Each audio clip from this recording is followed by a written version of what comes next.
This is the Protestant Libertarian Podcast, a project of the Libertarian Christian Institute and part of the Christians for Liberty Network. I really hope that you guys enjoy today's show.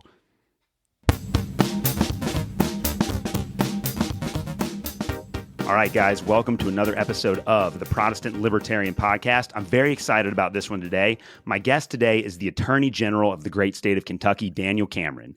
Daniel is the Republican candidate for governor of Kentucky, running against the incumbent Democrat Andy Beshear. The Libertarian Party isn't running a gubernatorial candidate during this cycle, and many libertarians are looking to Daniel Cameron as the alternative to the current administration.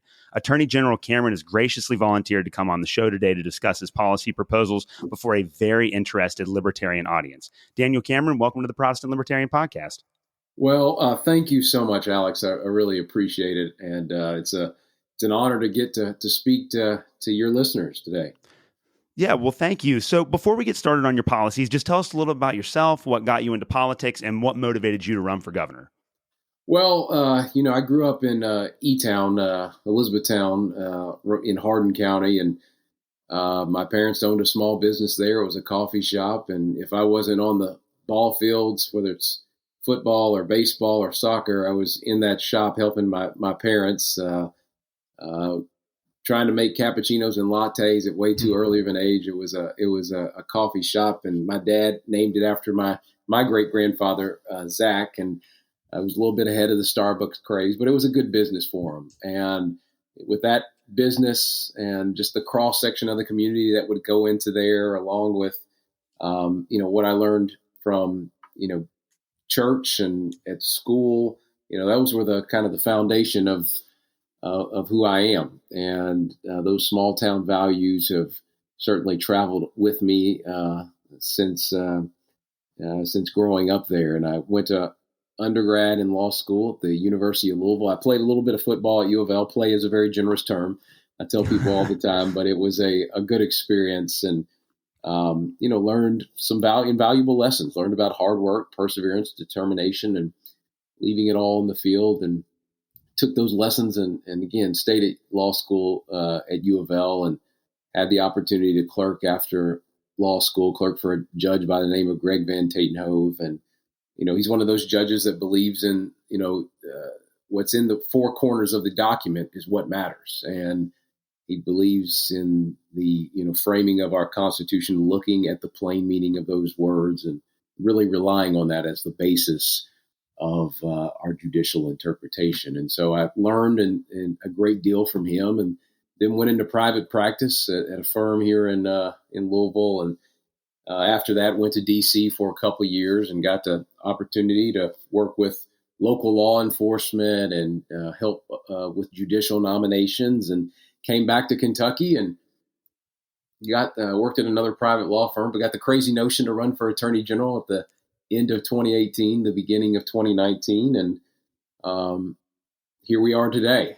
Was fortunate to win the primary as Attorney General, or in the Republican primary, and then won the general election, won 113 of 120 counties, and spent the last 3.5 years as AG standing up for constitutional rights. Obviously, Governor Beshear, and this kind of segues into your question about why I decided to jump into the governor's race. I saw a governor that just completely threw away our constitutional rights. I mean, whether it was shutting down our churches or making the decision to treat people unfairly, meaning, he would allow some big businesses to stay open, but he closed a lot of small businesses. He told people they were either essential or non-essential.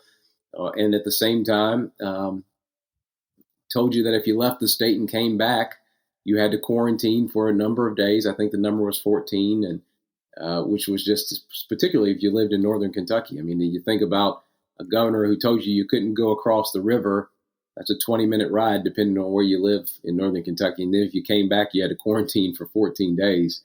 But at the same time, you could live in northern Kentucky and travel to West Kentucky 4 or 5 hours, depending on where you're going, and you didn't have to quarantine. You think, well, if we were trying to limit the exposure to COVID, if that was what we were trying to guard against at that time, how is a 20-minute drive across the river, how is that any more dangerous than going 4 or 5 hours across the state? And the answer is it wasn't, and it didn't make sense. And ultimately, we were able to get that struck down along with his decision to shut down our churches. We got that overturned as well. And so, I saw a governor that was consistently trying to either circumvent or downright just take away our citizens' constitutional rights. And you need a governor that's going to stand up and respect those constitutional rights. And that's why I decided to jump in. As the Attorney General, look, I could go onto the steps of our Capitol and tell the governor he couldn't shut our churches down, which I did. But he still shut them down for 9 days. Now, I got them reopened. Certainly, we're grateful to do that. But the difference from being an Attorney General to a governor is the difference between going from defense to offense. And I want to be proactive. And I'm here to tell you right now, as the next governor of Kentucky, we won't have any vaccine mandates. We won't have any mask mandates. We won't be shutting small business or churches down. This is a big issue for Kentuckians. Again, I'm sure we'll talk about other issues as well, but this is in many ways the crux of why I got into the race, to stand up for constitutional rights and to stand up for our kids and our grandkids, which this governor has done a terrible job of. I really appreciate the answer to that question. That kind of anticipated my first question. Your campaign is really centered around education, and it's centered around the economy, and it's centered around criminal justice. But I know that at least for people that are in my camp, we are all very concerned about what happened during COVID. Like, that is the issue that we're all thinking about. So had you been governor during the COVID pandemic, or heaven forbid, the federal government tries to impose another round of lockdowns or anything like that on us here in Kentucky, what would you have done differently, or what will you do differently in the future? Well, look, what I would have made sure didn't happen is we would have not have shut this state down. I mean, the thing that, a lot of your listeners, I mean, I'm sure they already think about this. I mean, imagine having a red state governor who acted more like Gavin Newsom in California. I mean, that just should not have happened here in Kentucky. And so, my commitment to the folks that are listening is that you're going to have a governor that's going to keep our businesses open. Look, as I told you earlier, my parents owned a small business, and every day that they opened was really important to them because they were at the end of the day trying to make sure they could meet payroll and pay their vendors and make sure that they were able to put a good product out. So every day that the governor shut down small businesses was a day that they weren't able to do that. And so that was really, I think, a frustrating time to see so many small businesses that were put in that predicament when they shouldn't have been, especially when you think about the fact that he allowed a lot of other big businesses to stay open, not to mention shutting down churches, but letting liquor stores stay. Again, the amazing sort of period of time in which we lived in which, a governor could show, just blatant hypocrisy and allow some to stay open. Again, the ironies were too rich during that period of time. And so you're going to have a governor that, again, is not going to allow for vaccine mandates. And I say that because I fought the vaccine mandates as Attorney General. I mean, I got the OSHA vaccine mandate struck down here in Kentucky. I got the federal contractor mandate struck down here in Kentucky. I got the Head Start mandate, which was basically a mandate for vaccines for folks that were dealing in the child care space. I got that stopped here in Kentucky as well. So that's how I would have functioned as governor. I would have made sure that we kept our schools open, made sure we kept our small businesses open, and certainly our churches. I wouldn't have infringed upon the constitutional rights of our citizens, and certainly wouldn't have made those decisions that Andy Beshear did. Yeah. So a really interesting part of your platform for me is your Cameron catch-up plan. Now, I am a public school teacher. I teach in the Kenton County schools in Kentucky, and it's very obvious to me that there are some significant problems that are facing our public schools. And your Cameron catch-up plan is designed to improve the state of public education in Kentucky.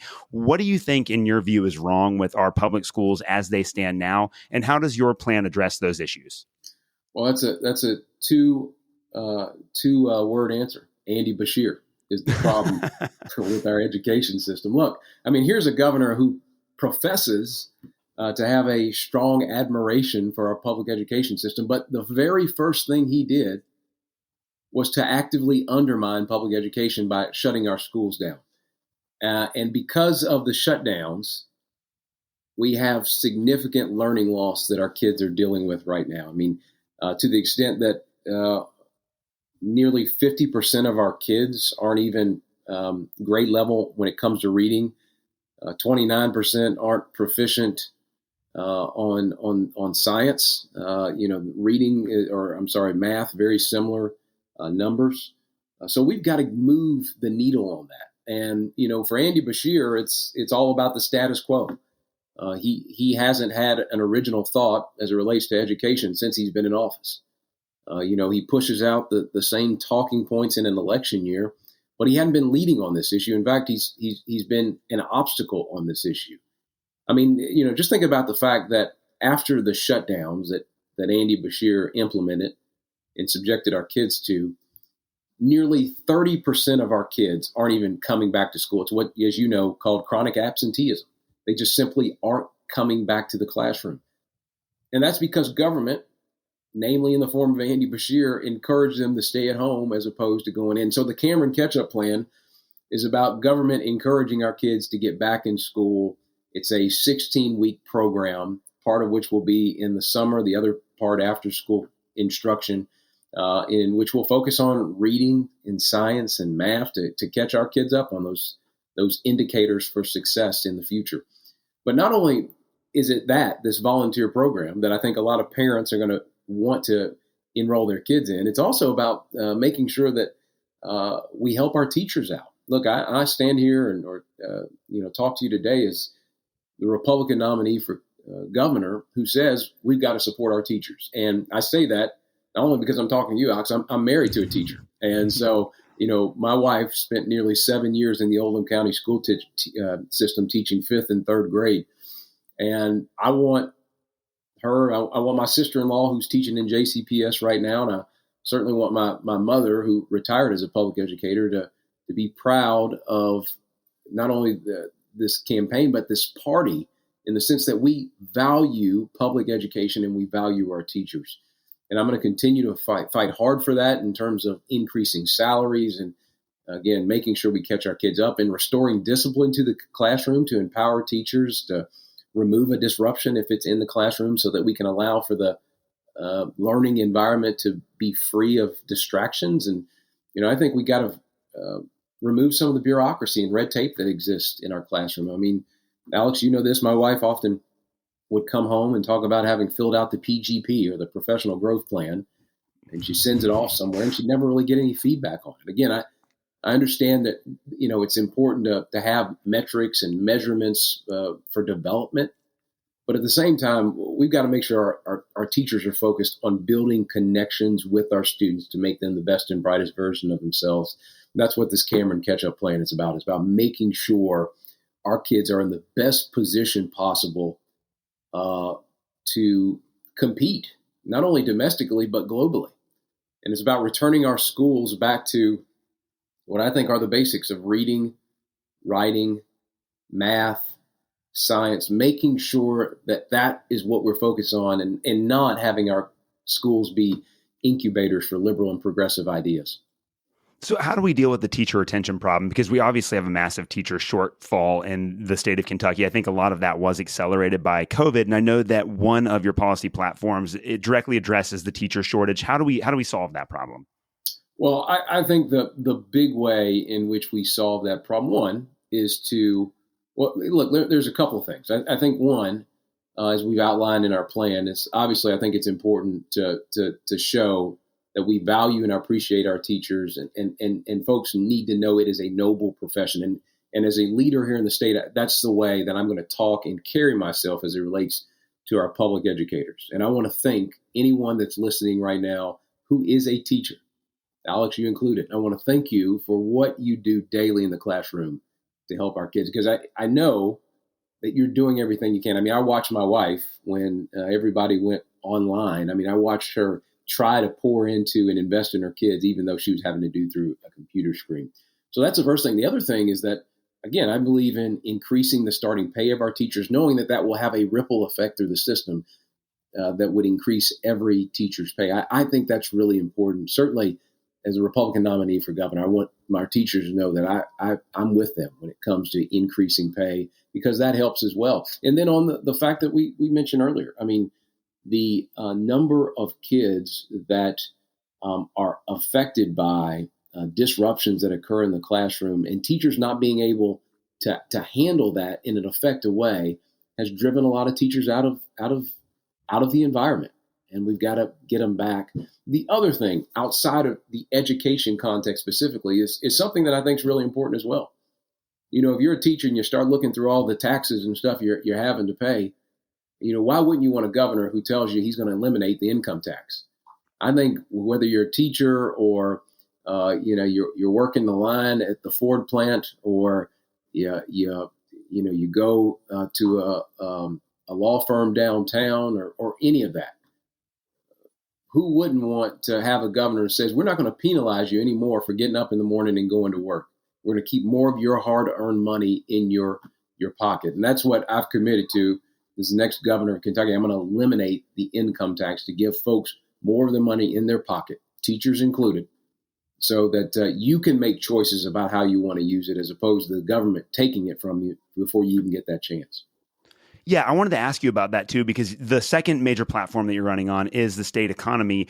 How does eliminating that income tax help the average Kentucky taxpayer? Like, what is the state income tax right now, and how would you go about eliminating that, and what are the benefits of that elimination? Well, look, our legislature has started the process of trying to reduce our income tax, and I applaud them for doing so. One of the big obstacles we've had to it has been Andy Beshear. And let me just step out to the sort of larger and bigger picture here. And Alex, you and your listeners all know that we are right now contending with what in Washington, D.C. they call Bidenomics, but the rest of us just call it 40-year record high inflation and a war on coal. I mean, that's what we are dealing with here back home. And because of it, it's more expensive to buy groceries. It's more expensive to, make sure that we have gas in our tanks. It's harder to secure childcare. And when Andy Beshear, to start this process, when he had an opportunity to reduce those inflationary pressures on the hardworking folks of the state, because again, it's about being able to stretch the dollar more to pay for those goods and those services I just talked about. He vetoed that legislation. He vetoed tax cuts, again, for our hardworking citizens. And so I think it's really important that Kentucky has a governor that wants to work alongside our legislature to get our income tax rate down as quickly as we possible. Now, again, I'm grateful that our legislature overrode the governor's veto, and we're around 4% in terms of our income tax rate now. But again, we got to get to zero. And Andy Beshear has already said he's not of the mindset of getting to zero. But I am, because I know it's good for our families. It's good for our hardworking folks to be able to have more of their hard-earned money. It's good for growth of the state. We've been about at 4.5 million folks for probably 30 years now. At some point, we in Kentucky and Tennessee were about the same in terms of population. They've exploded. Part of that, contributing factor to that, is the fact that they have no income tax in Tennessee. I want folks, when they're traveling 65 or 75 south, I want them to stop in Kentucky and not go any further. And the way that we do that, in part, is by eliminating the income tax and making sure we're getting folks working again as well. That's another thing that, Andy Beshear has expanded the welfare rolls in the state. More people not working now. We've got the 47th lowest workforce participation rate in the nation because, again, he's basically told people to sit at home, and it's more beneficial to do that than to go to work. We've got to change that mindset, and I'm committed to doing that as the next governor of Kentucky.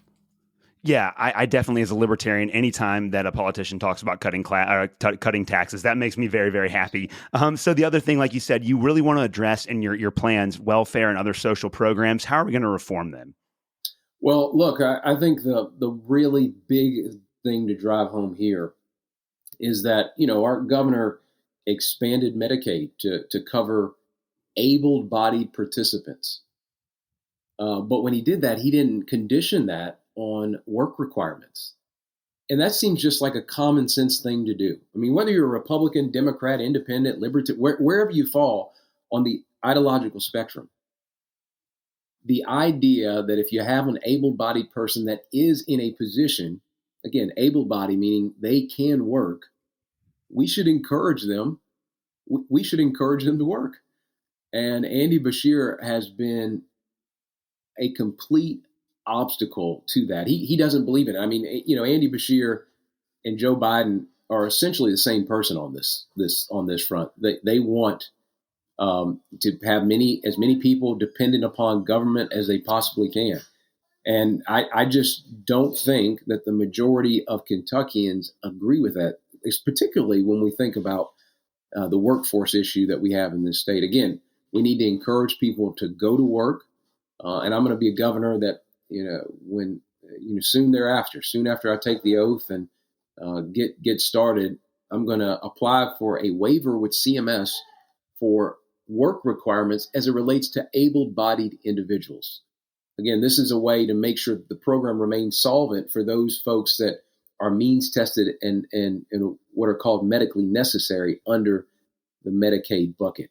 Again, if we want it to stay solvent for them, we've got to reform it as it relates to those able-bodied individuals and get them working again.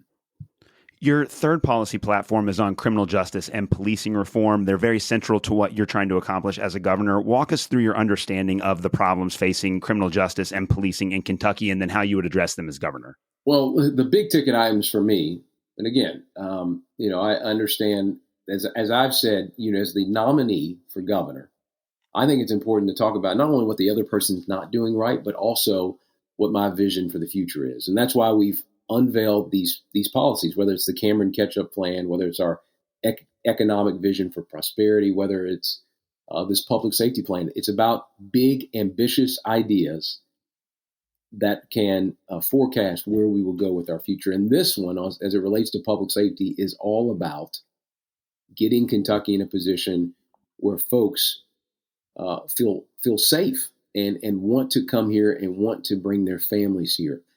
If you look at the numbers over the course of the last 3 years or so, there's been a 30% increase in homicides across the state. Andy Beshear has let out 2,000 criminals while he has been governor, and a third of those have recommitted felony offenses in our state. And so when I offer this public safety plan, it is in response to an increase in violent crime that we've seen because of Andy Beshear. And so this is why I think it's important for Kentucky to have a standalone carjacking statute. We've recognized an increase in carjackings, not only in Kentucky, but across the nation. But it's this idea of the broken windows philosophy, meaning if we address the small things, we take care of the little things, we can prevent the larger societal issues from ever coming into play. I think it's important as well that we improve the morale of our law enforcement community. How we do that is through retention and recruitment bonuses. Again, if we want our morale and we want to say that we support our men and women of law enforcement, the best way that we can do that is through showing them through resources and funding that we're in it with them. Again, with the express and the mission of being that we want to keep our streets safe from crime and drugs.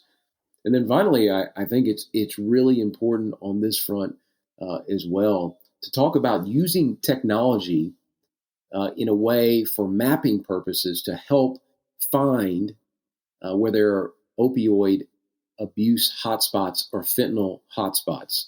In northern Kentucky, for instance, we see all the time that drugs are flowing in from Ohio, from Hamilton County into Kentucky and poisoning our people. We know the southern border is a issue, and certainly Joe Biden needs to shut down and secure our southern border. That is without question. But in terms of what I can do here in the state is I can also not only demand that he do that and use the bully pulpit of the governor's office to do that, but what I can also do is use technology and partner with law enforcement to find these hotspots to rid them of the excess of opioids and fentanyl that are in those areas. Another issue that a lot of libertarians are very supportive of is the Defend the Guard movement, which would require Congress to actually declare war before sending our state National Guard overseas. What are your thoughts on that issue? I think it's, incredibly important that, we are in a position where, Congress takes up what is their rightful responsibility. It makes complete sense to me, and certainly support the effort that's undertaken on that front. Yeah, that sounds great. And as governor, how would you protect Kentucky residents from other federal overreach? Well, it's the same way that um, as I've tried to function as Attorney General, and that is to make sure that we are standing up for the sovereignty of our state. And the 10th Amendment says pretty plainly that those powers that are not expressly given to the federal government are reserved to our states. And it's that old division of labor that you just mentioned, the idea of federalism. And I think as the Attorney General, again, on the vaccine mandates, that was the linchpin of the argument that we made, is that Joe Biden and the bureaucrats in Washington, D.C. shouldn't be telling Kentucky that we have to have specific vaccines and mandates on those vaccines. Again, on the issue of making sure that we're securing our state, we should be able to make these decisions. It's the idea that those police powers, we get to determine the health, safety, and well-being of our citizens, not, again, bureaucrats in D.C. And so I'm going to stand up, again, for our state constitution, and I'm going to make sure that we are preserving our constitutional rights, and that I stand as a hedge of protection as the governor, now as Attorney General, but as the governor, to make sure that, again, those constitutional rights are being protected at all costs.